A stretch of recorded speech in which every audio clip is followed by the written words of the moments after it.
अगर तुम्हें ऐसा लगता है that you are a man just because you are born with a pair of walls and a dick between your legs, then maybe you are wrong. Because men are not born, men are made. अब अगर तुमने इस video पे click कर ही दिया है तो इस वीडियो को पूरा देखना, because B a man about it. तुमने अपनी चॉइस से इस वीडियो पे क्लिक किया था ना, then be a man about it.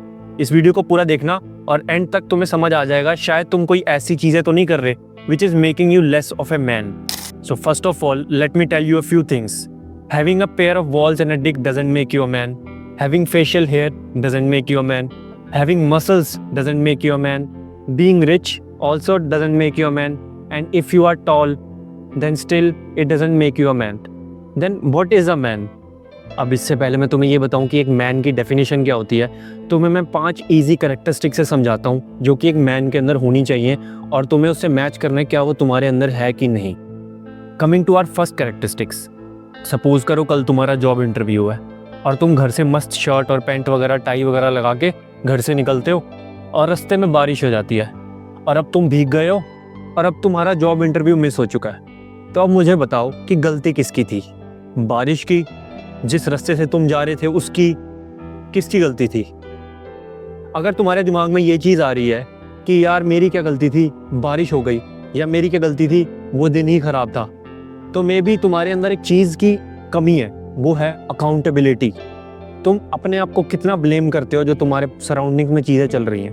अगर तुम हर चीज़ को इवेंट्स पे ही या फिर हर चीज़ को दूसरों पर ही ब्लेम करते रहते हो कि ये इसकी गलती थी या फिर ये इस चीज़ की गलती थी, maybe not, you are not accountable enough, you don't take accountability. तुम वहाँ पर ये भी बोल सकते थे कि हाँ मौसम थोड़ा सा ख़राब था, अगर मैं घर से एक अम्ब्रेला लेके निकलता तो शायद मैं जॉब इंटरव्यू तक सही सलामत पहुंच सकता था और मुझे वो जॉब मिल सकती थी. Now let's understand second quality of a man. Imagine करो 2 आदमी है. एक आदमी जो सोफे पर लेटा हुआ है और जो सोच रहा है आज तो बहुत होमवर्क कर लिया, या फिर आज तो भाई दोस्तों के साथ बहुत घूम लिया, थक गया हूँ, थोड़ी देर आराम कर लेता हूँ. और वो सोफे पर बैठा है, जैसे कि हो सकता है अभी भी तुम बैठे हो, क्योंकि तुम अभी इस वीडियो को देख रहे हो तो मोस्ट प्रोबेबली तुम कहीं ना कहीं बैठे हुए हो. और वो अपना फ़ोन खोलता है वो शाम को 5 बजे और बज जाते हैं रात के 8, और फिर वो उठता है, खाना खा के मे बी अपने फिर दूसरा काम करने लग जाता है. और एक दूसरा आदमी है, वो कहता है आज का मैंने सारा दिन वेस्ट किया और अब मैं जो मेरे पास आखिरी के 2 या 3 घंटे बचे हैं, इससे बढ़िया कि मैं अपना फ़ोन स्क्रॉल करने लग जाऊँ, इंस्टेड मैं अपना कोई काम कर लेता हूँ. हो सकता है उसके थोड़े बड़े गोल्स हैं कि भाई मुझे अपनी इस फैमिली को अपनी स्लेवरी से निकालना है. मैं एक मिडिल क्लास हूँ, बेसिकली उस इंसान के मन में एक सेंस ऑफ रिस्पॉन्सिबिलिटी है कि वो अपने आप को रिस्पॉन्सिबल समझता है जो भी इसके सराउंडिंग्स में हो रहा है. उसको ये चीज़ अच्छी तरह पता है कि कोई किस्मत जैसी कोई चीज़ नहीं होती, जो भी मैं कर रहा हूँ उसका मैं रिस्पॉन्सिबल हूँ, जो भी मेरे आसपास के मेरे हर चीज़ का कॉन्सिक्वेंस उसका मैं ही रिस्पॉन्सिबल हूँ. Which gives our second quality of our man, which is responsibility. तुम कितना टाइम किस चीज़ पे स्पेंड कर रहे हो, अगर तुम हर चीज़ में अपनी रिस्पॉन्सिबिलिटी समझते हो, then it is a good quality of a man. Let's understand a third major quality of a man. Imagine करो 2 आदमी हैं, एक बहुत ही पतला है और वीक है और एक बहुत ही चौड़ा है, मस्कुलर. दोनों में से ज़्यादा मैनली कौन है? ऑब्वियसली जो ज़्यादा मस्कुलर है. बट इमेजिन करो जो स्किनी मैन है वो हमेशा काम रहता है, हमेशा उसको गुस्सा नहीं आता बात बात पर, और वो अपनी पावर का गलत इस्तेमाल नहीं करता इवन इफ उसके पास जरा सी ही पावर है. बट एक मस्कुलर मैन है, वो छोटी छोटी बातों पर गुस्सा हो जाता है और अपनी वाइफ को मारने लगता है अपना गुस्सा उतारने के लिए, मे बी सारे दिन का गुस्सा उतारने के लिए. अब मुझे ये बताओ कि कौन ज़्यादा मैनली है, जो स्किनी है और वीक है या फिर जो मस्कुलर एंड स्ट्रॉन्ग है? ऑब्वियसली जो स्किनी है. मैं यहाँ पर फिजिकल स्ट्रेंथ की बात ही नहीं कर रहा, मैं यहाँ पे बात कर रहा हूँ इमोशनल स्ट्रेंथ की. एक आदमी जो बात बात पर गुस्सा हो जाता है, अपना आपा खो देता है, उसका दिमाग उसके कंट्रोल में नहीं है बिकॉज उसके पास इमोशनल स्ट्रेंथ नहीं है. Then he is not a man. A man is calm, a man is steady, a man controls his emotions.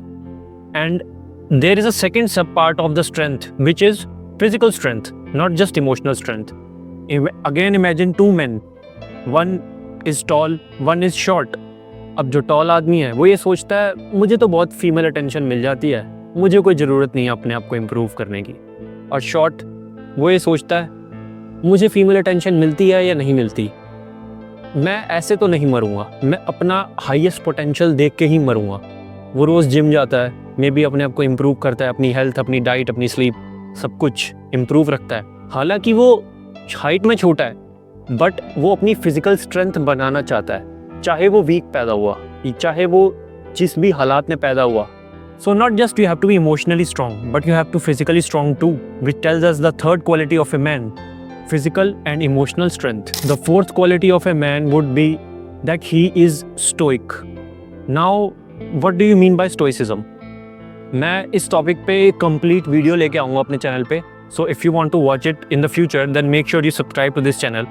But अगर मैं तुम्हें एक शॉर्ट टर्म में समझाऊँ तो स्टोइसिज्म का मतलब बस इतना सा है कि एक आदमी बिना इमोशंस के कामली डिसीजंस लेता है और उसके सारा थॉट प्रोसेस कामली बिना इमोशंस के होता है। लाइक मैं ये नहीं कह रहा अपने आप को बिल्कुल ही इमोशनलेस कर दो, पत्थर दिल हो जाओ, बट तुम्हें भी ये बात समझ आ चुकी होगी अब तक। तो अगर तुम इस वीडियो पे अगर तुमने इस क्लिक किया, अगर तुम्हारा माइंडसेट इसी टाइप का है तो मे भी तुम्हें इस बात की समझ आ चुकी होगी कि इमोशंस हमारे लिए उतने भी अच्छे नहीं है। That's what differs us from women. Why are we men? Because we can take actions without indulging in too much emotions. Okay, so if a man is stoic about something, or if he sits down and thinks consciously, अगर मेरे अंदर कोई skill नहीं है, अगर मेरे चीज़ में किसी चीज़ की कमी है तो मुझे उस चीज़ को इम्प्रूव करना चाहिए। ये नहीं कि आज मेरा मन नहीं कर रहा, आज मैं थका हुआ हूँ, कुछ फ़र्क नहीं पड़ता। The world doesn't care about what was your condition, how rich you were born, how poor you were born, what skills you were born with and what skills did you achieve. They just want a final product. एक man की value तभी है जब वो value provide कर सकता है। और तुम्हें तो पता ही होगा कि एक मैन वैल्यू के साथ पैदा नहीं होता, उसको अपनी वैल्यू बनानी पड़ती है। तुम्हारे इंस्टाग्राम डीएम्स के अंदर 100-150 लड़कियां नहीं पड़ी हुई, ये बात तुम्हें पता है, क्योंकि तुम्हारे पास कोई वैल्यू नहीं है। बट अगर तुम अमीर हो या फिर तुमने अपने ऊपर काम किया है तो तुम्हारे ऊपर इमोशंस हावी नहीं हुए और तुमने अपने ऊपर पूरा डेडिकेटेडली काम किया है रोज़ कंसिस्टेंटली, क्योंकि you were stoic about it. तुमने बिना इमोशंस के सोचा, तुम काम थे, तुम्हें बात बात पर गुस्सा नहीं आता या तुम इमोशंस में बह नहीं जाते। And the last quality of a man is purpose. क्या तुमने कभी सोचा है, लाइक ये सारे पॉइंट्स तुम्हें मैंने एक्सप्लेन कर दिए, बट तुम इस वीडियो को देख क्यों रहे हो? क्यों तुम अपने आप को इम्प्रूव करना चाहते हो? क्यों तुम एक मैन बनना चाहते हो? क्यों जा रहे हो स्कूल, क्यों जा रहे हो कॉलेज, क्यों जा रहे हो जॉब पर, क्यों पैसा कमाना चाहते हो? क्यों चाहिए तुम्हें ये सब? लाइफ का मीनिंग पता है तुम्हें? क्यों, किस चीज़ के पीछे भाग रहे हो? किस चीज़ के पीछे भाग रहे हो? अगर तुम्हें पता है तो बहुत अच्छी बात है, अगर नहीं पता तो क्या तुमने कभी ढूंढने की कोशिश करी? क्या तुम्हारा कोई पर्पस है? क्या तुम्हारे पास कोई डायरेक्शन है जिसके पीछे तुम जा रहे हो? अगर तुम्हारे पास कोई डायरेक्शन ही नहीं है तो तुम्हारा मंजिल तक पहुंचना बहुत मुश्किल हो जाएगा। A man is always seeking his purpose. Now, if I had to combine all of these points together, then this comes out as a very nice definition, which goes like this. Being a man is a responsibility. You must do certain things whether you want to do them or not. You must be strong, physically and emotionally. Protecting those you love and providing for them is not a choice, but a necessity. Take accountability in every circumstance, ensuring the legacy of your forefathers remains honorable. Be a valuable asset to the society, consistently striving for self-improvement in all aspects of life. अगर तुम ऐसी ही character, masculinity, mindset and self improvement related content देखना चाहते हो, then make sure you subscribe to this channel. Stay masculine, stay strong.